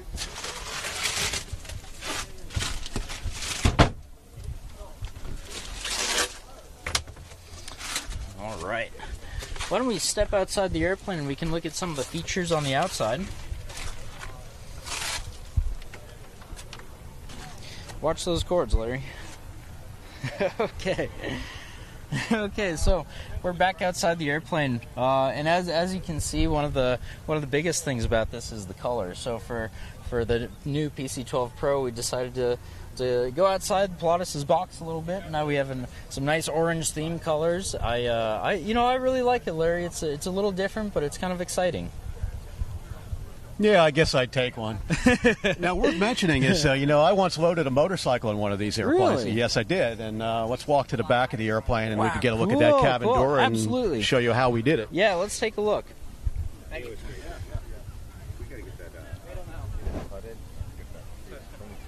Andy, are you showing the airplane right now? No. Now, this big cabin door has been sort of the claim to fame to the PC-12 since the beginning, right? Yeah, that's exactly right, Larry. So this cabin door is big enough to fit a standard size pallet. And you can actually drive, so the design philosophy is to drive a forklift up and load a standard size pallet into the cabin. Obviously, you'd want to remove these seats in the back here, but that gives you plenty of space. Now, to remove these seats, it's actually really easy. You take this shroud off the seat. There are 2 pins on the bottom. You rotate them 90 degrees, and the seat pops out. It's really secure. It's also really easy to remove, and the seats are not too heavy. You can take it out within an hour. Now, if you do have a forklift driver, you'd want to get a really good one because you don't want them to run into flap on the back, but it's we do it all the time. We can load a pallet in just like this. Good shot here at the landing gear. Oh, absolutely. Absolutely. So that's our trailing link landing gear. That's a 13-inch strut, so it's got 13 inches of travel. Let's get a close-up of that gear. So it's got about 13 inches of travel with some really strong hydraulic brakes, and this will stop you in no time. This landing gear, low pressure tire with big multi-piston hydraulic brakes, combined with reverse thrust, really gives you a lot of capability to stop the airplane really quickly and fly in and out of short strips with high amounts of payload. Yeah, talk about the flaps a little bit too. Yeah, so this is a trailing Fowler flap. So we have 3 flap settings: flaps 15, flaps 30, and flaps 40. A normal takeoff is performed at flaps 15 or flaps 30. But with the flaps extended for landing configuration of flaps 40, we can get a stall speed in the low 60s. For a 10,000 pound airplane, that's pretty impressive. Shaker and pusher. Exactly, shaker and pusher. So when you slow down the airplane, the pilot will first feel a shaking motion in the yoke, letting him know we're approaching the low end of the envelope. And then if the pilot doesn't correct it at that point, there is a pusher that'll lower the nose, that'll pull the yoke down and lower the nose to prevent a stall. Let's go look at the tail. Yes. T-tail configuration? Yeah, T-tail configuration. So this is a T-tail configuration. The stab on top, the horizontal stabilizer, has an elevator on the back, but it has a trim jack screw in the front. So actually the whole stabilizer is trimmed. And then the rudder and all the control components are aluminum. Really high grade, really strong aluminum, and you've got a big rudder back here to manage all that horsepower, about 1,200 continuous shaft horsepower. And with the Garmin autopilot automatic yaw damper engage on takeoff? Exactly. It will engage on takeoff. It's on the pilot checklist. So the pilot puts the gear up and turns the yaw damper on, and that will completely provide protection against adverse yaw, and the pilot does not need to touch use the rudder pedals after that. Yeah. You should always keep your feet on the rudder pedals. Sure. Now, you mentioned it, this airplane with the new Garmin G3000 Prime Suite does have auto land. It does. We missed it in the cabin, but is there a button someplace? We did. So this is our first PC-12 Pro in the United States. Autoland will be certified here coming in 2026, and as soon as it's certified, we'll pull a cover off the airplane, and there's a big red Autoland button in there. So with that system, for whatever reason, whether it's piloting incapacitation or if there's an emergency, that button can be pushed. The airplane uses a certain algorithm to find a suitable airport nearby, considering weather and fuel, and will land the airplane and stop it on the runway. Okay. Anything else you want folks to know about this good airplane? It's a great airplane, and we're really excited to be here at Oshkosh. And if you haven't seen it, come on down and see it. We've also got our PC-24 over here. I would love to show you that next time. And Larry, I really appreciate it. Thank you for coming by. Always good catching up with you. Appreciate everything you do for us. Camera guys are saying to sign off, and I guess we're going to talk about a Cirrus video we did yesterday. I caught up with Cirrus's Ivy MacGyver. We talked about the new Cirrus G7 Plus airplanes, and let's send it back over to the studio. Here at AirVenture 2025 in Oshkosh, once again. Here we go! With Ivy MacGyver. And I just saw you a couple of months ago. You and I joined up in White Plains, New York. Yeah, we sure did. And we flew that brand new SR-22 G7 Plus with a good demo of Safe Return Auto Land. A couple months later, airplanes are starting to get delivered. Yep. How's the reception? The reception has been universally positive. It's been really, really great. Not only have we gotten a lot of very positive feedback about the fact that we've introduced this for the piston airplane. It's a great solution for an incapacitated pilot, but a lot of people have given us the feedback that, hey, I'm getting older and this is going to keep me in aviation, or flight school is saying, like, this is a great feature to have for our student pilots in case they, have a panic moment or something like that. So just universally all around, people are excited about it. People are excited to see kind of what an activation might be like, how that might help save lives. And we haven't had an activation yet. That we know about, because you could cancel it. I suppose you can cancel it, but we haven't had an activation yet. Let me ask you something. Yeah. You have access to that data? I mean, this airplane has got lots of data recorded. We do. So how would we know there's been an activation? Actually, when the system is activated, it automatically notifies Garmin.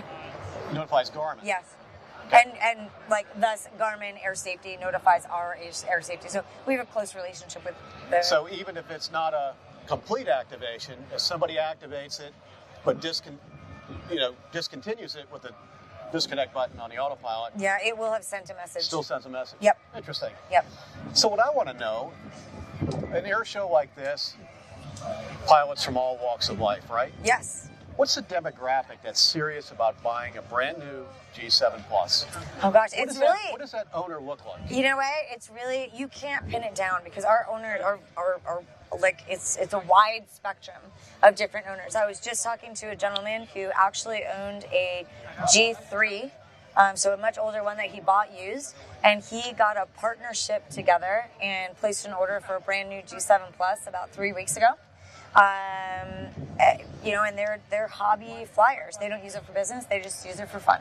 A lot of people do use it for business. So we have a lot of small business owners, doctors with multiple practices, dentists with multiple practices, lawyers with multiple practices in different locations, car dealers with multiple locations. So people who have like multiple locations in a region, that the airplane helps them get between locations in a much more efficient way than driving. That's a great use for it. People with second homes, people with kids in college, going to visit their family, keep their family closer together. But it's really a very wide demographic. I couldn't tell you, like, oh, here's what a typical Cirrus owner looks like, because they're all pretty varied. Where I'm going with all this is, the Cirrus has always sort of been an airplane that kind of sold itself, right? It's kind of easy to show. It's got lots of safety features. And the CAPS parachute, it's got a lot to do with that, I think. Yeah. But now that we've got safe return in these airplanes, does it make it even easier to sell? I would say it makes the plane more approachable for people, right? So if you're thinking about getting into aviation and you weren't sure and you had a little bit of hesitation, this is just one more safety feature that says, you know what, yes, I'm going to do this, right? And so it's kind of like all of these different layers of safety, and it's certainly, the people who are in aviation, like, it's a straightforward sales process. People who are just outside aviation but have an affinity for it, that was a really, the parachute was a really big feature to kind of address those people. Yeah. Now we're sort of expanding that circle a little bit more, just with the additional safety of safe return, for people to sort of give themselves permission to explore aviation. Yeah. Yeah. How about some major talking points for the G7 Plus? We've talked about it before. We've done some videos on this channel. Sure. Give me a bullet point, maybe 6 long. So, safe return, obviously, star of the show. But we also have runway occupancy awareness, which is great. You hear a lot about runway incursion events. And of course, there's been some high profile events like that at commercial airports and things like this. This little airplane has a runway occupancy awareness. So basically, as you're approaching a runway, it will alert you if there's other traffic either on the runway or approaching the runway. So if you get to the runway and you hold short, and let's say you're at an uncontrolled field and you go to hold short of the runway and you're going to pull out, it will actually tell you, hey, there's a plane on approach to this runway. And you'll see it on the MFD before you'll actually see a visual of it coming. And it gives you the tail number and the specs of the plane and how fast it's going. So that's really, really great from a situational awareness perspective. We also have our Cirrus IQ Pro, which has introduced automatic database downloads, which is awesome, right? So your databases will automatically download, be sitting in the system, and so your databases will always be up to date. You don't have to mess with the SD card. And it's a wicked time saver. Yeah, it's awesome. Well, paintwork. I've always said, the paintwork on these airplanes keep getting better and better. Yeah. And I don't think I've seen paintwork this good on any airplane. I mean, so we have really pushed the boundaries with our interiors and exteriors. We're always exploring new materials, new paint colors, new paint finishes. So the plane that we're standing next to right now is a polar Arrive. So this color is polar. So we've got a 3-tone paint scheme on the exterior. So we've got, black, polar, and sterling silver. And then on the inside, you'll notice some really, really nice accent stitching, some really unique leathers. We've kind of gotten to introduce some matte paints, some more... kind of following the automotive world? Yes, we have inspired paintwork? I would say automotive, marine.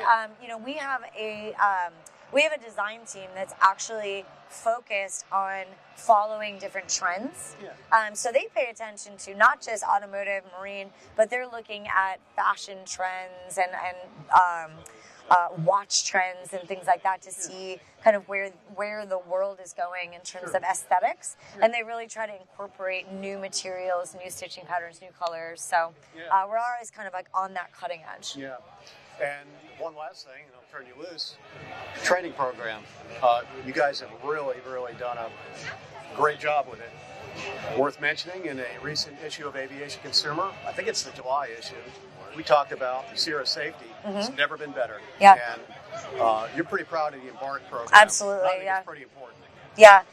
So we've really put a lot of time and resources into our Cirrus Approach ecosystem. So Cirrus training, we're very, very focused on continued training, currency, proficiency, flying with a certified Cirrus instructor pilot. And then the Cirrus Embark program is something that we feel very, very strongly. We introduced in 2017, and that ensures anyone who buys a Cirrus, whether it's used or new, bought through us, bought independently, receives Cirrus transition training for free. So Cirrus provides Cirrus transition training for anyone who buys a Cirrus. So if you're going to go buy a Cirrus, I encourage you to go on the Cirrus website, enroll in Cirrus Embark. You get access to the entire Cirrus Approach library for your airplane and 3 days worth of transition training with an authorized training provider, just to set you up for success, get you into that training ecosystem. Training is absolutely the most important safety feature on the airplane. Yeah, I agree with you. Don't underestimate all the safety systems built into this airplane, but kind of put that away for a while and concentrate on flying. Yeah, the pilot's the most important safety feature. Yeah, am I right, where it's important to stay ahead of the automation?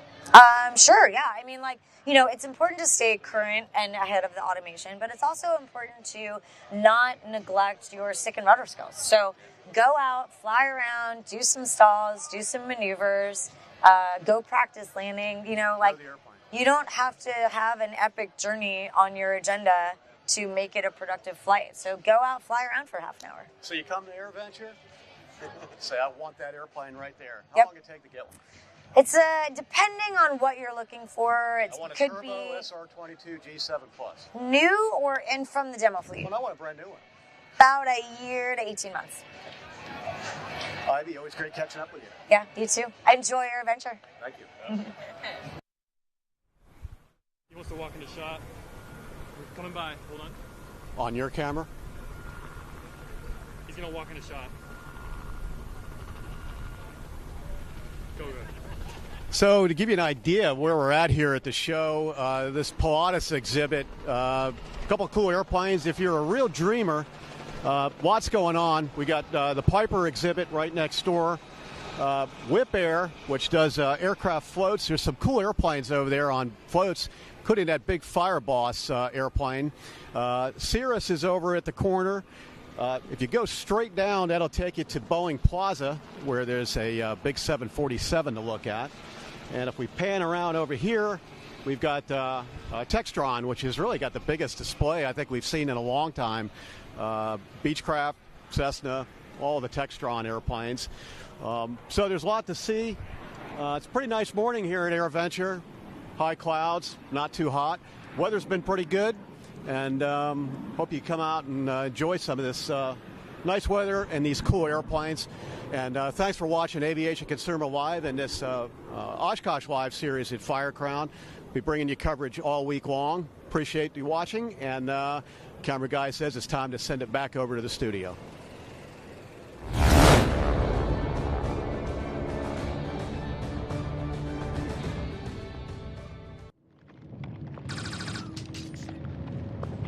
It's happening. Okay. It's happening. Let's go. It's happening. Let's go. Get the bag. Get the bag. Yeah. What? Life's better when you're prepared, especially on the flight deck. Find a Redbird near you and fly like you've been there before. Next. So where do you see yourself in 5 years?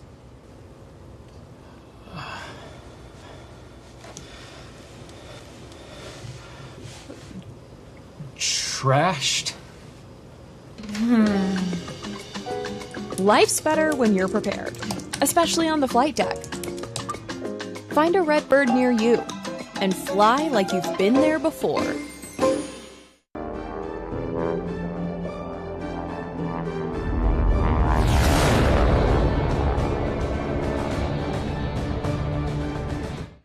Captain Jason Ambrosi, Airline Pilots Association President. How are you doing, sir? Well, Ryan, thank you for having us. Well, it's great to have you here to talk about everything that's happening in the aviation world today from your guys' perspective. You know, the first thing I want to talk to you about, because there's been a lot of news, and even Secretary Duffy's doing a press conference here later today, air traffic control. You guys have been very vocal about that. I know you were at his big unveiling a couple months ago. Talk to me about how you guys are feeling about the current administration's response to it. Look, it's been a Band-Aid approach for years. They allocate a certain amount of money to fix the system, and every time that money ends up maintaining the old instead of doing what it was intended to start doing new. I mean, the Next Gen Advisory Committee, which I'm a member of, that's been around for 20-plus years trying to do Next Gen. Next Gen is past Gen now. Right. So it's time to do the right thing and allocate the resources. And, you know, it's unfortunate it takes a tragedy like the PSA tragedy in D.C. in January to move this along. But, you know, hopefully out of tragedy, we've now opened the doors to do the right thing for a change. Let's put the money into it. You know, I share the concern that Secretary Duffy does that right now it's front and center. We've gotten, you know, $12 billion-ish allocated now, but we're hopeful that a year from now, 2 years from now, that people don't say, yeah, it's not as exciting as it was, or it's not as important as it was in 2025, so it starts taking a back burner, right? Yeah. The amount of money they need in total Ryan, is like 2 weeks of interest payments on the debt. This is not. It's all a lot of money, right? Yeah. But it's not a lot of money when you consider everything else to do it right. The U.S. is the leader in aviation. We shouldn't be the laggard in our air traffic control system. We need to get our men and women in air traffic control the support they need to do this job the right way. Yeah. So obviously you're Alpha's president now, but you're still a pilot, right? Yes. And how long have you been out on the line? All right, so I've been at Delta Airlines over 25 years, and I flew for the regionals before that. I'm a current and qualified 767 captain right now. I don't get to fly very often because I'm now representing 80,000 pilots across 42 airlines in the United States and Canada. I'm proud to do this job on behalf of those folks every day, and it's a lot of advocacy, right? There's a lot of going on. ALPA is not just a pilots union. We are the number one largest non-governmental aviation safety organization in the world. Our safety department is larger than any other department. So we're out there advocating for a lot of the safety improvements you have on airliners today are a result of our advocacy over the years. You know, we say our rules are written in blood. Well, it's our pilots that are on the front line of that. Yeah, great. So, there's been some, recent sort of headlines. Again, it's coming back in the news, age 67. It's coming back. I'm sure you guys have seen what I've seen. What are y'all feeling? Well, look, Jason doesn't set any policy. Jason just does the work of the pilots. Right. So our pilots, and more than a supermajority of our pilots, feel that their age should not change. Even more believe that it should not change without a study, some look at it, right? Because changing it today is an arbitrary change. No one has done any homework on it. No one's looked at it and said, yes, it's safe to go to 67, whatever, pick an age, right? So right now our position, the position of our pilots, the position of our elected leadership has been to remain the same as the international standard, right? There's a few outlying countries, Canada, New Zealand, nobody that operates the kind of environment we do, right?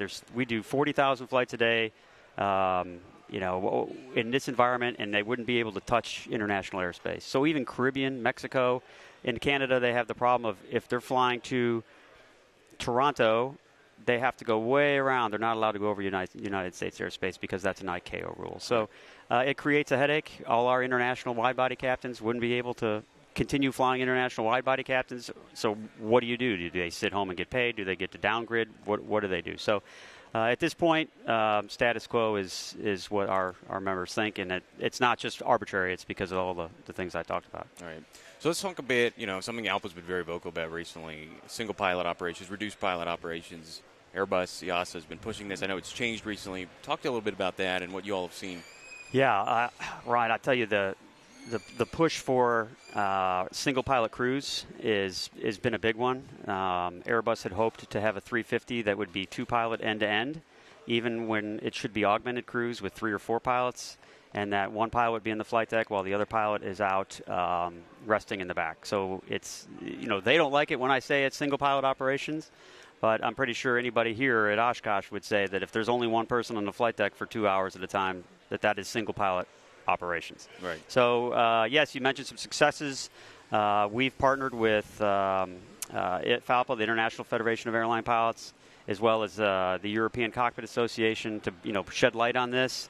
And it's had some successes. A new front-leaning director at EASA has said, hey, look, we need to focus on safety with the current crew complement before we even consider anything else. So we're keeping our foot on the gas because it's never going to go away. It's about economics. As much as they want to say taking pilots out of the flight deck is about safety, it's about economics. I can assure you that pilots are the most reliable piece of technology on that airplane, and that technology does fail all the time, whether it's in an airplane or somewhere else.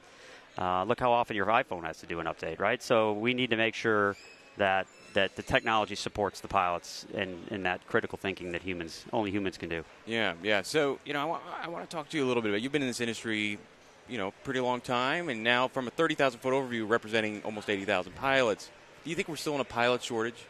Yeah, look, so not in the United States. Yeah. I would hope that the hundreds of pilots that are currently on furlough from various airlines and all the young pilots that thought they were going to sail to the airlines without having to spend considerable time at the and building time or at the regionals, they'll tell you no, that the hiring has slowed down significantly. We did have basically a supply chain issue after COVID because so many pilots retired. So many pilots got downbid, so they all had to bid the other way, that there was schedule disruptions, mostly airline induced. It comes and goes, right? You've been around long enough to see that there'll be years where there's no hiring, and then there's a period of years where, the stars align, where some pilot goes to a lucky young man or woman goes to college, comes right out of college to a regional, to an airline in their mid-20s, and they have a stellar career, where there's times where you're at a regional for 10 or 15 years before you can make that jump to the main line. So we're good here in the United States. Got it. So, I had Chair Hamidi from the NTSB on yesterday, and she has very strong words about pilot mental health. Nothing new. She's said it before, but she reiterated again that the FAA could do better. Do you all feel the same way? Well, look, it was a step in the right direction where they had the ARC, which ALPA was proud to co-chair. So it was the FAA industry and ALPA were the chairs of the FAA mental health rulemaking committee. They came out with over 20 recommendations. Those recommendations are being implemented. We can always do more. That's why we're proud to be with the piece of legislation on mental health that is now moving through Congress to move things along on that. So we can always do more. It's great that it's now finally being recognized and destigmatized, so people don't have to hide their conditions and can go seek the help they need. Right. So, kind of my last question here, maybe second to last question, is around public charter operators. Again, something Alpa's talked a lot about. I won't say any more. I want you to talk a little bit about Alpa's feeling about. We won't name names, but we know who they are. Well, look, you're hitting all of them here, man. I got to give you credit. You're doing well. So, public charter. There's a loophole in 380 that allows it in very limited circumstances. Unfortunately, predating both of us, this loophole's been allowed to be used for far more than it was ever intended. We fought hard in the 90s to get one level of safety. I started as a Brasilia captain flying 135 with 30 passengers in the back. And we didn't have a dispatcher. We didn't have all that stuff. And then we fixed that. Well, now they're trying to go back that way. They're allowing 30 passengers in an airplane under Part 135. That's just not appropriate. The traveling public deserves the same level of safety when you buy an airline ticket on a scheduled carrier. Right. And we're gonna do everything in our power to shed sunlight on that and make sure that we close that loophole to the extent possible. Got it. Because that's not how it was intended. To be clear, but now they don't know how to put the genie back in the bottle. Right. So I want to talk to you. For last thing, has been more recent event is ICAO's administrator or the appointee that the White House made. I think his name is. Hold on, I gotta find Jeffrey Anderson, former Delta pilot. Why do you all oppose him so much? Well, look, or where your concerns lie. Well, first of all, Jeff is being put up for that position by Congressman Nels, who is a very significant proponent for raising the pilot retirement age. That is Jeff's issue. Jeff is there to raise the pilot retirement age. So that's policy that was set last year in the FAA reauthorization bill. This administration, Secretary Duffy, have said that is settled as far as they're concerned. Gotcha. But they're trying to reopen this debate. So Jeff didn't come into ALPA to try to change ALPA's policy. They didn't go try to study or collect data. They just went VFR direct for his term here. There you go. To Congress and try to represent themselves as ALPA pilots that want to raise the age and so on. So our members have significant heartburn with that, and Mr. Anderson, we need an ICAO ambassador that is there for the right reasons, not to be there on a single issue to go back to their constituents and say, yeah, we changed something that was already settled. Gotcha. So before we head out here, I want you to talk about, again, you've been a pilot a long time, you've been a professional pilot, now running the world's largest pilot union. What message do you have to the next generation of pilots? Stay engaged, right? So being a pilot has to be about, especially an airline pilot, has to be about the love of the job. If you get into it because, look, I take pride in the contracts we've negotiated. Right. When I was at Delta, we've led the industry and getting our members what they deserve, right? So people look at that and go, oh, yeah, I want to do it because of the travel, or I want to do it because of the pay, or I want to do it because – no, you got to do it because you love it. and stick with it because you love it. Because there's going to be bad times. I was furloughed. I went through a bankruptcy. I lost my pension, but I love it. So I stuck with it. A lot of pilots end up getting out of it. So do it because you love it. Stay engaged. When you get to wherever you go as a carrier, your airline, be part of your union. Get involved. Make a difference. If you don't like something, that's why our organization is so good. You get involved and you change it. So get involved, be engaged, make the industry better, and be part of it. So that's great. That's what I got for you. Well, Captain Ambrosi, thanks so much for coming on and man, joining us thank here at you. Oshkosh. Appreciate it. Beautiful day out here. Yeah. Hope you have a good rest of your day down here. Yeah. Before it gets too hot, enjoy the day. Yeah. Thanks. All right. Thanks, Ryan. Thanks. All right. Thank you so much. We are back with Oshkosh Live, powered by Redbird Flight. Thank you, Kaylee. You're doing I appreciate the heads up there. We now have our next esteemed guest. Ryan, you know this gentleman well. Ernie Meeks. Good to see you, man. Good to see you. We saw you last night, but it's good to have you here on our set and talk about all things pilots today. I love it. I love it. It's what you do, right? Yep. You know a few things about that. No, it's you fun. You do. So, you've been a professional pilot a long time, but tell us about your background. People know who you are from YouTube, a lot of people. Yeah. But talk about your background and how you got started. Yeah, I got started. My dad was in the Air Force. He was basically a mechanic on the F-4. From what I remember, that was his last part in the Air Force. So I was probably 5 or 6. He would take me out to the flight line. I would see these guys get dressed up in G-suits and on helmets and go to the airplane, and I thought, that's what I want to do. I want to be a pilot. So it just kind of started from there. Went to ASU. Go Sun Devils, yeah, man. Go Sun Devils, right? Yeah. I did not get a pilot slot right out there because, again, I went to ASU and I had a great time there. So I learned a little bit of I learned a little bit of discipline not getting that. That was kind of my defining moment when, they only handed out 2 slots. They handed out to 2 of the best people in the class, and I wasn't one of them. And that was the first time I noticed that, hey, you know what? I got to be a little bit more disciplined if I really want to be somebody, right? So buckled down, eventually got a pilot slot in the reserves, flew C-5s in the reserves, and then I transferred to the Air National Guard in Phoenix, and then I finished up my 14 years there. Nice. Now, while I was in the Guard, it's a part-time job flying the KC-135. I got a job flying Part 135 charter, so I dipped my toe in that. I liked it and enjoyed it. Went to NetJets for 2 years. Enjoyed that, and then eventually got on with Southwest. So that's kind of where I'm at right now. Captain, got on the interview team early on, was doing that all the way up until April of last year, and then actually April of this year.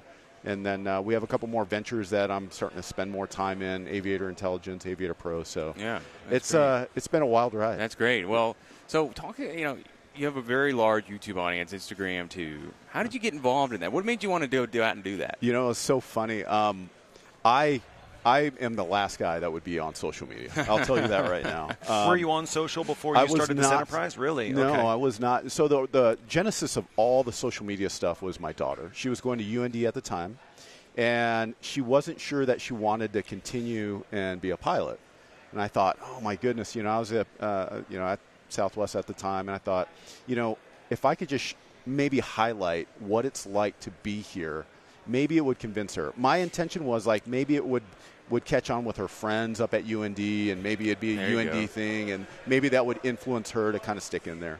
And I got on. I go, you know what, Google how to make YouTube videos, and that's how it started. Before the days of AI and all that. Before all that, I was taking notes. It was like a college course, man. I was trying to figure it all out.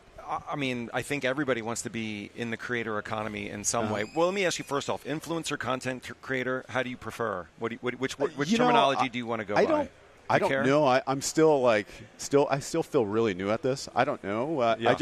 I put out content, and if people love it, then that's great, and I'll make more of it. And I'm starting to change into I did interviews for over a decade. So now what I want to do is really, my daughter's off, gone, got her CFI, all that good stuff.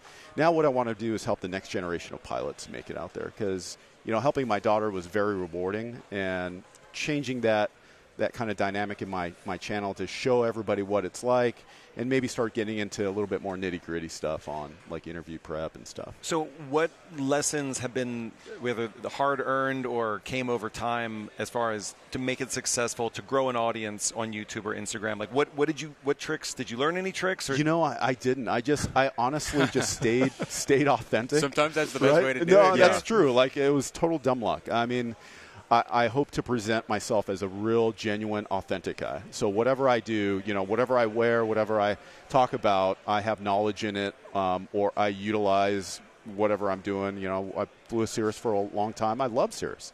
And I just love aviation. So I just was like, hey, here's my life.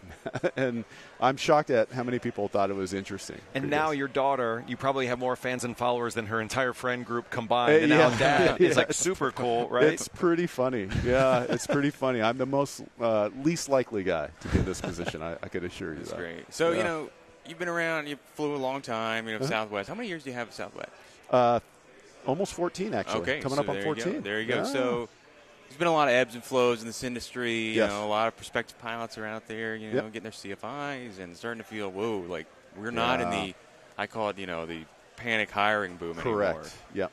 What do you say to them, just from my perspective, I think haven't seen the full cycle. So, I started doing interviews right around 2013. 2014 and up to basically a decade. So I actually saw the slow ramp up and, the peak, so to speak, and then now it's starting to kind of drive down with just the dynamics, what's happening with Boeing. And, there's a lot of stuff out there that's causing a slowdown. It happened. It happened in the past. It's going to happen in the future. So my advice to people is just to keep doing what you're supposed to be doing, right? Like flying, getting advanced ratings, moving up to more advanced airplanes, trying to get those jobs without job hopping, if that makes sense. Stay at a position, become a first officer, captain, maybe a check airman, and then maybe it's time to move on. But there's a lot of, there's a lot of nuance in that too. There's companies that are downsizing, and maybe there's not a lot of opportunity there. So it really is a unique, it's unique to each person, right? It's kind of hard to generally, spread a general blanket. If I did, it would be just to keep flying, get advanced ratings, get your degree, and just network, because that's the biggest thing. We see you rocking the Aviator Pro merch. Yeah. So maybe we want to give you a chance to talk about that relationship, that partnership. You were talking about it before the segment started. Tell us a little bit about that. No, Aviator Pro. So I worked with a flight school called Sierra Charlie back in the day, and Luke, who is a good friend of mine, actually helped my social media channel get going. He was producing a lot of the stuff, and he asked me, he goes, "Hey, I'm starting this new venture. Would you mind doing a couple videos in there?" And I said, "Absolutely." So it's more great, just trying to help out. And I've seen the product. The product is incredible, and I'm proud to be a part of it. But it was just an opportunity to kind of help another friend, with his business, maybe hopefully achieve a little bit on that. And it's all about helping each other out. Yeah, like, that's the reward that I get from it. Yeah. Well, we might have Luke come join us, too, to talk about Aviator Pro more. And it is amazing. Yeah, it's an amazing product. Yeah. Actually, we're doing some work with them and flying and stuff like that, too, some partnership stuff. But, it's a really interesting product. So what is your most viral piece of content thus far in your content creator? Which one has gotten the most reach? Do you know? I don't know. Or what's your favorite? What was your favorite one to do? The favorite one to do? I know it's hard to pick. It's like it is hard to pick. I love the Hawaii stuff. Yeah. Anytime I can highlight going to Hawaii, I love it because I love being out there. I love the islands. I had family out there at one time, and it's like going home. Mm-hmm. So I love highlighting that part. I wish I would get out a little bit more because I pretty much fly. I get there. I go work out. I go to a nice restaurant, eat, and then I go to bed. Yeah. So it's kind of like I wish I had a little bit more time to go explore and then kind of show. Paul from My Layover Life does an excellent job of that. And, I wish I was getting out a little bit more. You must have the best view in the world coming into Hawaii. I'm just thinking like Hawaii Island. The inner island stuff. It's unbelievable. Flying inner island is probably my favorite type of flying because we're taking a 737 at 14,000 feet, and just flying across the island. I've seen whales breaching in between, we're heading out to Maui from Honolulu. It's just cool. It's so cool out there. So for you here at Oshkosh, anything particularly you're excited about, you want to see? I know you're pretty much just getting your boots on the ground here today. Is there any part of the show that you're particularly interested in checking out? I just want to go and experience. Like, it's so big that I have not had the chance to see everything yet. I haven't gone out to the seaplane base, so I think I might try to make it out there. But the problem is once you leave here and go out there, I feel like I'm missing a lot of stuff out here, but I don't want to miss the seaplane stuff. So yeah, I found that the best way to get around is jetpack because there's so much ground to cover. Where do you rent those? Yeah, there's a booth right up here. You just have to sign the release. You have to file a flight plan That's fine. I'll sign whatever. Yeah. So you've been flying a long time, and a lot of people, they say, I hear it all the time, I don't want to, fly a 737. They have these Airbuses now. Yeah. They're way more fun to fly. There's one right over here. Delta just landed. Yeah. What do you say to them? You're a 737 guy. Didn't you fly the KC-135 before? Flew the KC-135. Yeah, I actually have 8 type ratings. So you're more or less a Boeing guy. Yeah. I will say my favorite airplane was the C5, the Lockheed C5. Oh, man, that's cool. That was my first airplane, so, it's your first love. Right. But what I would say to them is, we get that a lot. Yeah. I don't want to fly 737 the rest of my life. But yeah, okay, I get that. But we don't know what the future holds, right? So, the company may not be a 737 operator forever. It may add so you just don't know between different companies. Like you just don't know what the future holds. Right. So, my advice would be, get out there, try to do your research on different companies, find out what fits for you. For me, being based in Phoenix was extremely important. So, there's only 2 companies out there. I would commute under certain circumstances, but I had my little draft board, and I applied to all of them, and I got hired at Southwest. So that's kind of my advice is just get out there, keep flying, research, apply, network. Yeah, it's the trim wheel that gets me on the 737. One time I jumpsuited on one.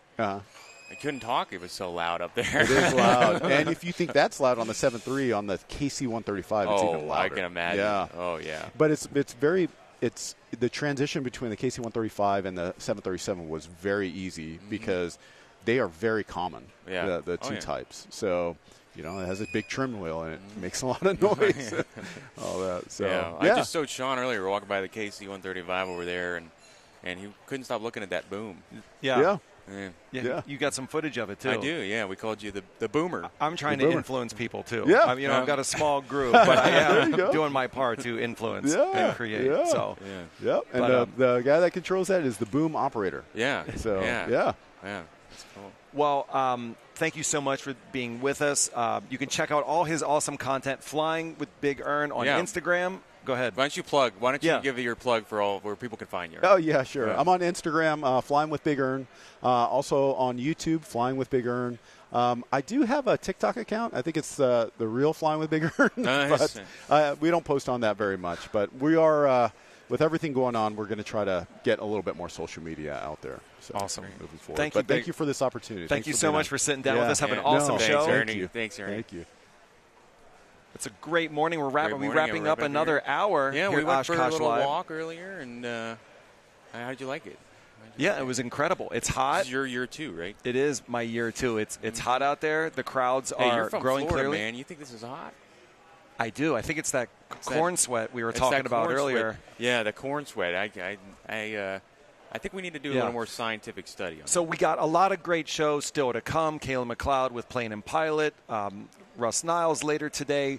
More great content, more awesome guests. Stick with us on Oshkosh Live, powered by Redbird Flight. See ya.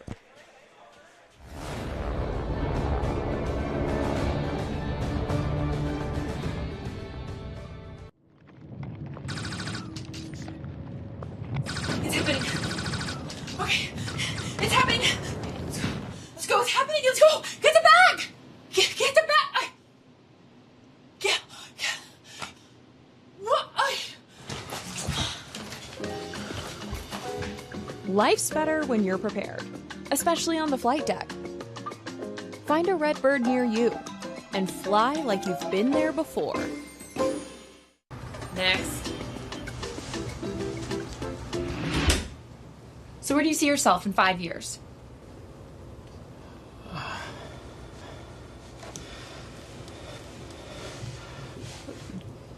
Trashed. Life's better when you're prepared, especially on the flight deck. Find a Redbird near you and fly like you've been there before.